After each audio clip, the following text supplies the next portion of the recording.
Climate change का ज़रई मईशत पर वार। क्या पाकिस्तान ग़िज़ाई बहरान की तरफ बढ़ रहा है? मौसमियाती तब्दीली अब सिर्फ माहौलियाती सेमिनार्स का मौजू नहीं रही, बल्कि ये पाकिस्तान की बका, मईशत और हर शहरी की थाली का मसला बन चुकी है। दुनिया भर में होने वाली माहौलियाती तबाही का सबसे बड़ा खमियाजा इस वक्त पाकिस्तान का ज़रई शोबा भुगत रहा है, जो हमारी मईशत की रीढ़ की हड्डी है। सरकारी आदाद व शुमार के मुताबिक पाकिस्तान की मईशत का 24% से ज़्यादा GDP बराह रास्त ज़राअत पर इन्हसार करता है।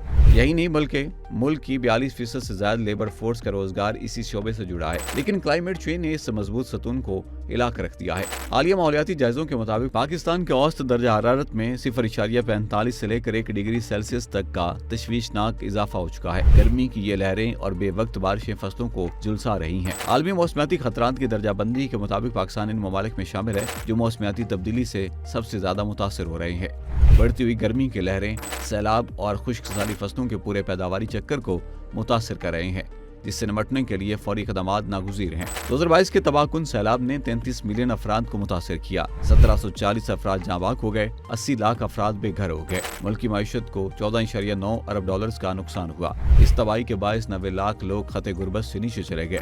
44 लाख एकड़ से ज्यादा ज़रई अराजी ज़ेरे आब आ गई। 8 लाख मवेशी हलाक हो गए और कपास, चावल, गन्ना और सब्जियों समेत मुतअद्दिद फसलों को अरबों रुपए का नुकसान पहुंचा। लेकिन सवाल ये है कि अगर हमारे खेत कम पैदावार देंगे तो क्या हमारी बढ़ती हुई आबादी के लिए खुराक काफ़ी होगी?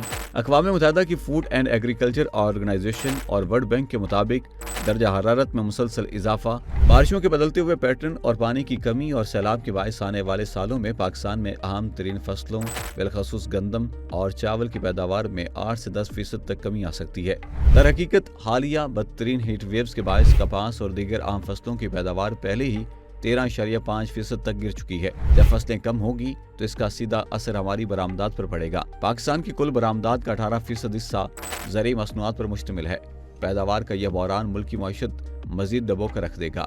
आखिर में सवाल ये है कि क्या हम मौसमियाती तब्दीली का इंतजार करेंगे या आज ही ऐसे फैसले करेंगे जो आने वाली नस्लों के लिए खुराक, पानी और एक महफूज मुस्तकबिल को यकीनी बना सकें। हुकूमत ने नेशनल एडॉप्शन प्लान जैसे ग्रीन पाकिस्तान इनिशिएटिव खसूसी सरमायाकारी सहूलत काउंसिल के तहत शुरू किया जाने वाला ये मौजूदा दौर का सबसे बड़ा और इनकलाबी ज़रई मंसूबा है, जिसके तहत 6 लाख एकड़ बंजर और गैर आबाद ज़मीन को कारपोरेट फार्मिंग के जरिए काश्त के काबिल बनाया जा चुका है। तवानाई के बहरान से किसानों को बचाने के लिए मुल्क भर में 1 लाख से ज्यादा ज़रई ट्यूबवेलों को शमसी तवानाई पर मुंतकिल किया जा रहा है, जिससे काश्तकारों को सस्ती और बिला तातुल बिजली मिलेगी। पाकिस्तान ने चीन के साथ CPEC के दूसरे फेज के तहत ज़रई ताउन का एक बड़ा मंसूबा शुरू किया है। इसके तहत पाकिस्तानी ज़रई ग्रेजुएट्स को जदीद फार्मिंग सीखने के लिए चीन भेजा जा रहा है। ये नौजवान चीन से जदीद तरीन ज़रई मुहिम्मात, हाइब्रिड बीजों की टेक्नोलॉजी और स्मार्ट फार्मिंग सीख कर वापस आएंगे और मुल्क भर में कायम किए जाने वाले मॉडल ज़रई मराकज़ के जरिए मकामी किसानों को जदीद तरीन ज़रई तहकीक से रूशनास करवाएंगे। ताहम माहिरीन का कहना है कि इन पॉलिसियों पर मौसर अमल दरामद किसानों की तरबियत और जदीद टेक्नोलॉजी तक आसान रसाई के बगैर मतलूबा नताइज हासिल नहीं किए जा सकते।